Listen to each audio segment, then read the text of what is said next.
Vocês vão falar para mim, por favor, se está aparecendo para vocês aí um treinador que se chama Simeone. Está sim, está sim. Ok. Sim. Então tá bom. Bom, nas palestras anteriores, eu sempre, quando vou falar de um momento do jogo, eu coloco a foto de um treinador, né? Se vocês perceberam, quando a gente falou de organização ofensiva, eu coloquei a foto de quem? Abre o microfone e me fala aí. Vocês lembram de quem eu falei quando eu coloquei organização? Foi o treinador do Liverpool, né? Foi o Jürgen Klopp? Não, organização ofensiva. Quando eu fui falar de organização... Ah, então foi o Guardiola. Isso. Aí, quando a gente foi falar de transição defensiva, aí já falaram o nome aí. Aí foi o Jürgen Klopp. Isso. E agora, quando a gente vai falar de organização defensiva, né, que exige uma equipe mais organizada para defender, a gente vai falar de Simeone, né, que hoje no Atlético de Madrid é uma das maiores referências quando a gente vai falar de organização defensiva. O que, na verdade, é a organização defensiva, né? É uma diferença da transição defensiva com a organização defensiva. A transição defensiva, a gente já pontuou lá, né? Que é o momento que a gente perde a bola e a gente vai ter que recuperar. A gente está fazendo a nossa transição defensiva. E a organização defensiva é o segundo passo dessa transição, né? Quando a gente acabou de fazer a transição, não conseguiu recuperar a bola numa transição rápida, e aí a gente se organiza, né? Então, eu coloquei um escrito aí embaixo, se organizar ao máximo, para que o adversário não ganhe terreno em nossa defesa, tá? Então, esse é o conceito máximo de organização defensiva, tá bom? Que a gente vai tá falando aí. Então, quando a gente fala de organização defensiva, a gente tem 3 aspectos aí que são importantes a gente entender, tá? Que é a recuperação, tá? A impedir progressão e proteger o nosso alvo, tá? São 3 etapas que a gente tem, anotem, por favor, que isso é muito importante.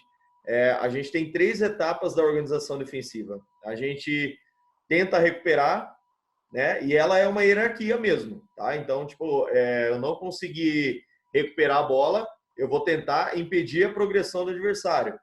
Eu não consegui impedir a progressão do adversário, eu vou proteger o meu alvo, tá? Então, são 3 etapas aí que a gente fala em relação à organização defensiva, que são pontos extremamente importantes para a gente conseguir desarmar o adversário, para que o adversário não progrida no nosso terreno. E dentro desses 3 aspectos, a gente tem alguns tópicos que vão nos ajudar a entender essas relações. Na recuperação, eu tenho 3 pontos ali que são importantíssimos, que é o pós-perda, né?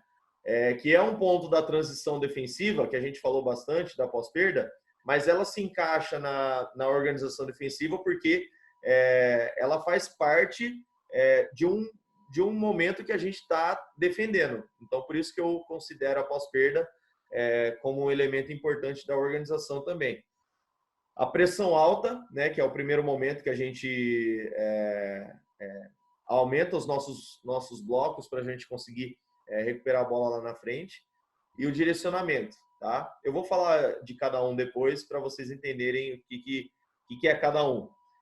Quando a gente vai para impedir progressão, temos a recomposição rápida, tem a temporização, o escalonamento dos médios, que na verdade é o encaixe dos médios, e a quebra de linha, tá bom? Então, esses são alguns pontos importantes também. E quando tem a proteção do alvo, a gente tem o funil, o encaixe de área e as zonas próximas para proteger sem o bote, sem a gente fazer falta, tá bom? Isso aqui foi só uma introdução para vocês entenderem. Eu vou colocar no campinho e desenhar para a gente entender de fato o que é cada um, tá bom? Então, vamos lá. O pós-perda, tá? Quando a gente fala do pós-perda, se vocês lembrarem na aula passada, quando a gente falou de transição defensiva, o pós-perda, a gente está falando do primeiro combatente, né? Então, após perder uma bola. Então, eu perdi a bola, o primeiro jogador que estiver próximo à bola, esse jogador já vai exercer um pós-perda, né? ele vai tentar recuperar a bola o mais rápido possível para que esse adversário não progrida no nosso terreno, tá bom? Então, esse é o conceito de pós-perda. Hoje vai ter bastante campinho, tá? Para a gente falar da organização defensiva aí. Quando a gente fala do bloco alto com referências atitudinais, eu não sei se vocês vão lembrar, no primeiro encontro nosso, a gente falou um pouquinho dessas referências atitudinais. Que quando a gente fala em atitudinais, a gente tá lembrando do quê? Vamos ver quem responde para mim aí. Atitudinais. Das atitudes. Isso, as atitudes que são... Vamos ver quem lembra. As atitudes que são programadas, tá? Que são pré-estabelecidas. Então, o que é um bloco alto com referência atitudinal? Muito importante isso aqui. E quando o Cadinho fez a proposta para eu passar esse tipo de palestra para vocês, e é complexa mesmo, tá? Se acaso vocês tiverem dificuldade, eu vou pedir para o Cadinho passar o meu contato para que vocês entrem em contato comigo. Mas, cara, vocês vão estar em clube daqui a pouco, né? E o que o Cadinho pediu para mim é realmente eu passar conceitos complexos que vocês vão encontrar dentro do clube, né? Então, se vocês já avançarem dentro desses conceitos aqui que eu estou passando para vocês, vocês vão sair muito na frente de quem estiver fazendo uma avaliação dentro do clube, vocês já vão entender o que o treinador vai pedir. Então, não é papo furado, não, sabe? Não é conversa para universitário. São coisas que vocês vão encontrar quando vocês chegarem no clube. Então, por isso que é importante. A referência atitudinal, o que é? Num bloco alto, por exemplo, quando eu coloquei essa setinha aí, que é uma bola para trás, tá? Quando a gente pensa que um zagueiro está dando a bola para trás para o goleiro, isso automaticamente já é uma referência de atitude. Eu preciso ter atitude de saber que quando ele der essa bola para trás, o meu time sobe a marcação, né? Outro ponto que o nosso time sobe a marcação, lateral no campo defensivo do adversário. Isso já é um indicador para eu subir minha pressão. Qual é o outro indicador? Bola ruim. Por exemplo, domínio ruim do zagueiro. Indicador para eu subir minha pressão alta. Outro indicador que é importante, distância entre os zagueiros. Eu tenho um zagueiro muito longe do outro. Ele abaixa a cabeça para dar o passe. Esse é um outro indicador de pressão.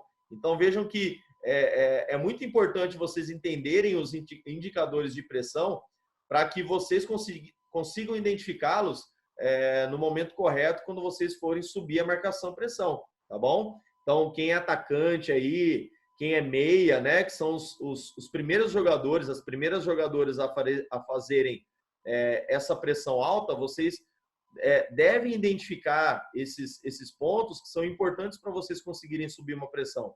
E quem é defensor, quem é volante, é importante vocês saberem também, porque vocês vão empurrar o ataque para conseguir fazer essa pressão alta. Beleza? Direcionamento, tá? Eu vou passar bem rapidinho, pessoal, porque para a gente ganhar tempo aí. Direcionamento, tá? O que é o direcionamento? A gente direciona e joga o adversário para onde a gente quer, tá? Então, para ser bem simples aí na nossa ação, naquilo que eu quero passar para vocês direcionar o adversário para onde a gente quer. Se vocês perceberem ali, nós somos a equipe vermelha que está defendendo, tá? E o azul está com a bola. Esse jogador que está com a bola, ele já não tem mais o retorno, né? Porque o vermelho está bloqueando esse retorno para o goleiro e para o zagueiro, né? Então, eu estou direcionando esse cara para o meu outro jogador marcar ele. Vocês conseguem entender aí? Faz um joinha para mim se está todo mundo entendendo aí, se está ok. Beleza? Ótimo. Bom saber. Então, só para vocês entenderem, o atacante bloqueia esse passe de volta, tá? Para que o lateral ou outro zagueiro ou um volante não dê esse passe de retorno, para que a gente consiga direcionar ele o máximo possível para onde a gente quer, tá? Então, esse é o conceito de direcionamento. Temporização, tá? Temporização é legal. É um conceito muito interessante que eu uso bastante com as minhas equipes. A temporização, pessoal, é importante vocês saberem disso, tá? Muito importante. Se vocês perceberem no desenho ali, a gente tem 2 vermelhos, né? Para 2 azuis. E igualdade numérica é bom ou é ruim? Quando a gente está defendendo? No caso, na minha opinião, é bom. É bom? Porque, Igualdade é bom? no caso, seria o mais recomendado ter mais na marcação e menos no ataque, né? No caso, por exemplo, quando você está defendendo, é melhor ter mais defensores para ajudar na defesa do ataque adversário. Tá. Ô Paulo, e quando eu tenho igualdade, eu tenho mais jogadores do que o adversário? Não. Quando você tem igualdade, por exemplo, se você tem 2 atacantes, você está apresentando 2 zagueiros, ou seja, você tem uma igualdade numérica, no caso você não tem Superioridade. superioridade, no caso. Exatamente. Então, um dos princípios básicos da organização defensiva é a gente ter superioridade numérica, tá? Nós temos que evitar a igualdade, tá?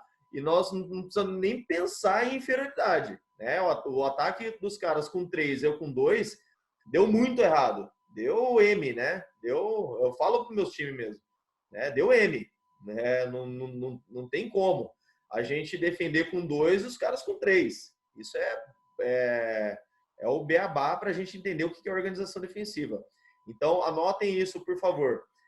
Nós temos que evitar igualdade numérica.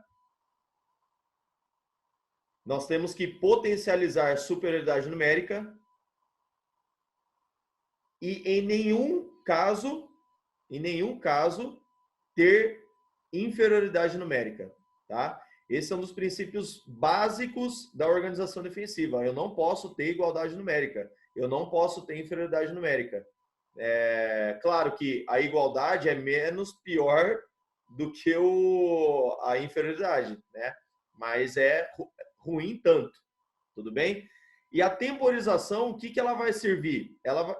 O nome já fala, né? Que eu ganho tempo, né? Eu tenho uma temporização. Esses vermelhos aqui, eles não vão dar o bote no portador da posse de bola, tá bom? Então, quem é defensor, vocês vão atrasar, vocês vão correr para trás, tá? Para que esse outro vermelhinho que está perto da meia-lua aqui dê tempo de chegar e montar uma superioridade numérica, no caso ali, um 3 contra 2, tá bom? Então, esse é o ponto interessante da temporização, tá bom? Então, quando o treinador fala para vocês, temporiza, vocês precisam entender que vocês não vão dar o bote, vocês vão retardar essa ação do adversário, vocês vão atrasar essa ação do adversário, tá bom? Então, esse é o conceito de temporização, ok? Se tiverem alguma dúvida, podem falar, tá bom?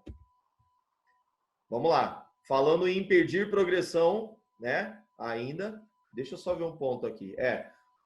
Recuperação, impedir progressão, impedir progressão. Vocês vão ouvir pouco do escalonamento, tá? Mas vai ter treinador que vai falar. Então, como a gente está querendo que vocês entendam bastante em relação aqui aos conceitos que estão sendo usados hoje no futebol, então um dos conceitos usados é o escalonamento, tá? Que é o encaixe, tá bom? Muito treinador vai usar o encaixe de maneira mais simples, ok? O encaixe, o que é? Eu saio de um marcador para ir para outro, né? Só que quando eu saio de um marcador para ir para outro, eu acabo gerando esse marcador que ficou, esse jogador que ficou nas minhas costas. E quando esse jogador fica nas minhas costas, eu preciso encaixar, tá bom? Então, esse é o encaixe. Então, eu saio para marcar o azulzinho. Vai ficar um azulzinho livre nas minhas costas. Quem tem que encaixar é o outro vermelhinho que, naquele caso, são as setinhas que vão se encaixando. Beleza? Ok? Sem dúvidas até agora, pessoal? Alguma dúvida, por favor, tá? Se tiverem alguma dúvida, podem ficar à vontade para falar aí, ok? Vamos lá. Vamos passar, então, para o próximo, que é a quebra de linha. Quebra de linha é importante, tá? A quebra de linha, ela nada mais é do que eu deslocar um jogador que está alinhado, no caso ali a gente está falando de uma linha de 4, né? Tirar esse jogador da linha de 4 para que ele consiga desarmar o adversário. Esse adversário, no caso ali, ele tem 1, correto? E a gente só quebra a linha, pessoal, quando a gente tem certeza que a gente tem superioridade numérica. Isso é um ponto importantíssimo da quebra de linha, tá? Eu não posso quebrar a linha se eu tenho inferioridade numérica ao adversário. Se eu tivesse, por exemplo, 2 azuizinhos, né, pesando a minha última linha aqui, eu não posso quebrar a linha porque esse azul vai infiltrar. E aí, se acontecer alguma coisa, esse azul já ficou atrás da minha linha. E aí eu não consegui dar sequência para eu desarmá-lo. Beleza? Ficou um pouquinho vago essa quebra de linha? Vocês têm alguma dúvida? Por favor, pessoal. Não. Tá tranquilo. A Vivi falou ok ali, mas você tá com dúvida, Vivi? Ou tá ok aí? Não, essa foi bem tranquila. Essa tá ok. Ah, então tá bom. Brian, Paola, todo mundo bem? Tranquilo? Tudo bem, tudo bem. Tá, o restante eu não tô vendo o rosto aí, né? Mas beleza, vamos lá. Então, essa é a quebra de linha, tá, pessoal? A gente só quebra a linha quando tem certeza que pode quebrar. Evelyn, beleza? Agora eu tô vendo o pessoal aí. Então, tá bom. Vamos passar pro próximo. Funil. Funil, treinador vai falar direto para vocês o que é o funil, tá? Eu até fiz um desenho ali em formato de um funil mesmo. Um desenho horrível, né? Mas é um funil. Ali é um formato de um funil que se a gente perceber, vocês vão ver que tem um azulzinho fora desse funil. Esse azul, ele promove risco para mim? Só uma pergunta que eu vou fazer para vocês. O azul que está para fora lá, ele promove algum tipo de risco para minha equipe? Com certeza. Porque se ele tá ali na ponta direita, o azulzinho que tá mais pro meio ali, que tá com a posse de bola, pode muito bem dar o passe no caso ali, pode ser o ponta, né? O que tá ali no lado direito, porque ele tá livre da marcação. Pode haver o cruzamento que pode resultar no gol. Tá. Pode haver um cruzamento, mas pode haver uma finalização da onde aquele azul tá lá fora? É difícil, mas pode. Se a gente é muito difícil, Paulo. Se a gente pensar, nós temos uma área aí de 17 metros, tá? Se a gente dividir ela em relação à pequena área até onde esse azul tá, eu vou ter aí mais ou menos uns 15, uns 10 metros, tá? De onde o goleiro tá até esse azul tá. O funil, ele é importante para ele marcar as zonas de risco. Onde esse azul tá lá fora, ele não é risco para mim. Quem é risco para mim é esse cara que tá com a bola por dentro e esse azulzinho que tá para infiltrar aqui, tá? Esses caras que são os potenciais riscos que eu corro. O cara que tá lá fora, eu entendi o que você falou do cara dominar livre essa bola e de repente cruzar. Mas se essa bola chegar lá fora, eu não vou deixar ele livre. Eu vou tirar um marcador, que aí é aquele encaixe, o escalonamento que a gente falou. Eu vou tirar esse vermelhinho que está aqui para eu conseguir desarmar lá. E lá eu não tenho risco. Agora, por dentro eu tenho risco. Por isso a importância do funil defensivo. Ficou claro agora, Paulo? Ou você ainda acha que aquele cara é um cara que vai me promover um risco muito grande? Ficou claro agora. Assim, ele promove um risco, mas não grande, né? Na questão de finalização é quase impossível, porém na questão do cruzamento é um pouco perigoso. Porém a marcação tá bem compacta ali, que é difícil uma cabeçada ocorrer ali. E a gente tem que entender também que ali a gente está vendo o desenho parado, né? Mas quando a gente tem o jogo rolando, esses caras do vermelho, se ele deixar aquele azul também dominar sozinho, é loucura, né? Quando essa bola já ir para aquele cara, vai ter um escalonamento de marcação. E aí vai ter os encaixes que vão ser interessantes ali, tá bom? Então, para a gente entender de vez aí, o funil é interessante para a proteção do gol. Então, se vocês verem ali o conceito, a gente está falando de proteção, tá? a gente já não vai mais impedir o adversário. A gente vai ter que proteger a nossa meta. Ali eu tenho que proteger o meu gol para que não tenha o chute, não tenha um passe de infiltração, não tenha uma pifada, né? A gente tem que proteger o nosso alvo ali, tá? É mais ou menos o que o handball faz muito bem, né? Se vocês perceberem o handball, eles fazem uma linha ali na frente da área deles e não tem bate, né? Não tem chute, não tem infiltração, não tem nada. Então esse é o conceito que a gente tem que ter ali, ok? Vamos lá. O encaixe de área. Ali é muito importante, ó. Aquele cara que a gente falou que ia cruzar, ele já tem uma certa dificuldade, porque eu tenho um vermelho contra o azul, um vermelho contra o azul, e tenho 2 sobrando, tá? O encaixe de área, a gente tem que entender uma coisa muito importante. Quando esse cara chega para cruzar essa bola, necessariamente dentro da área, eu tenho que ter pelo menos umas 2 marcações individuais, tá? Porque dentro da área, vocês concordam que não vai ter 7 atacantes? Se tiver 7 atacantes, eu tenho mais um que vai cruzar, eu tenho 8, né? Eu tenho 8 atacando dentro de uma área. Como que vai estar essa defesa lá atrás, né? Então, é praticamente impossível em um ataque a gente ter 8 jogadores dentro da área. Então, se a gente está falando de uma superioridade numérica, eu tenho aí eu tenho uma liberdade para eu ter jogadores por setor também. Então, eu tenho jogadores individualmente pegando ali, mas tenho jogadores também que estão por setor, tá? Que é importante a gente ter, porque se esse cara cruza a bola dentro do setor, eu já estou conseguindo minimizar essa jogada deles. Ok? Encaixe de área? Todo mundo entendeu? Ok. Entendi. Então, beleza. Vamos lá. Agora nós vamos falar das alturas dos blocos, tá? Isso aqui é importante a gente saber. Que é simples, tá, gente? Ali é bloco alto, bloco médio e bloco baixo. Tudo bem? Então, o que é um bloco alto, tá? Eu vou passar algumas imagens que vocês vão entender aí mais ou menos o que é o bloco alto. Então, time de branco, num bloco alto, praticamente todos os jogadores para frente do meio campo, exercendo ali um tipo de pressão. E a gente falou de bola coberta e bola descoberta na palestra passada, tá? Vocês lembram o que é a bola coberta, a bola descoberta? A bola descoberta é quando ela tá livre de marcação. E a coberta é quando ela tá bem marcada. Boa. E a descoberta, o que os meus zagueiros têm que fazer? A descoberta, Isso. no caso, eles têm que correr para exercer a marcação ali. Ajustar o corpo de lado para que o corpo fique em igualdade dos atacantes, para que eu consiga correr para trás e ganhar velocidade nessa bola longa, tá? Ali, se a gente vê, o goleiro, se eu não me engano, acho que é o Neuer, né? Deve ser o Bayern ali. Ele tá com um movimento ali de dar uma bola longa, né?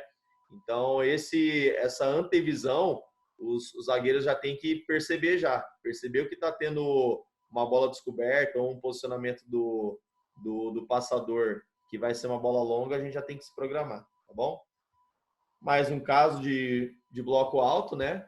A ideia de bloco alto é a gente ter todos os nossos marcadores para frente do meio campo.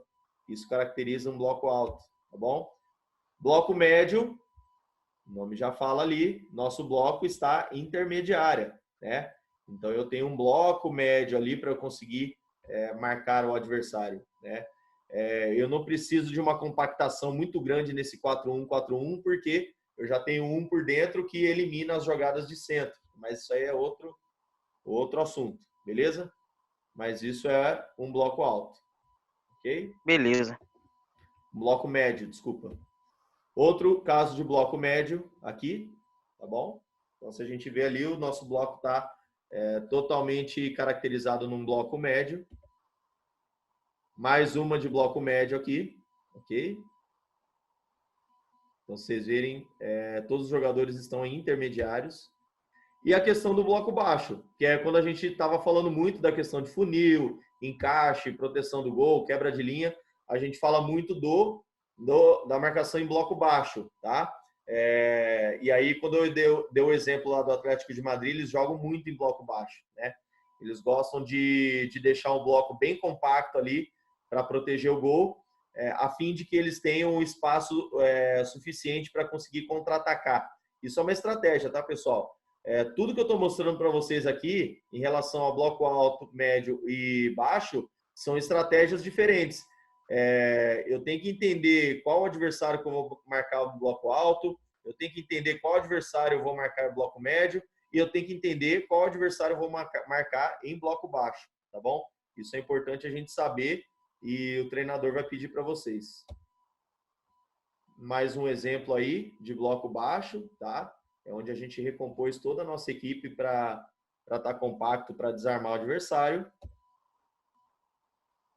E aí eu coloco ali um cúmulo de passividade, né? Que é uma das ideias do bloco baixo. Eu largo o adversário longe lá, eu estou passivo, mas eu estou compacto, né? Eu não me interesso que eles circulem essa bola. O mais importante para mim é proteger a minha meta, ok?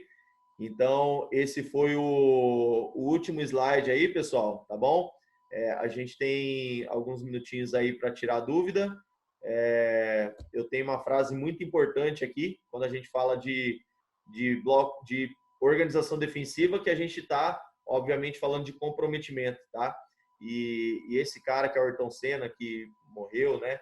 É um cara que deu muitas alegrias para a gente no Brasil. A partir dele, acho que não teve nenhum brasileiro na Fórmula 1 que ganhou o quanto que ele ganhou. E aí uma frase interessante, né? Que no que diz respeito ao empenho, ao compromisso, ao esforço, à dedicação, não existe meio termo. Ou você faz uma coisa bem feita ou não faz, tá? Essa é uma frase muito legal quando a gente vai falar de comprometimento, principalmente quando está falando de defesa, né? E quando a gente fala de defesa, tem que ter um comprometimento muito grande, né?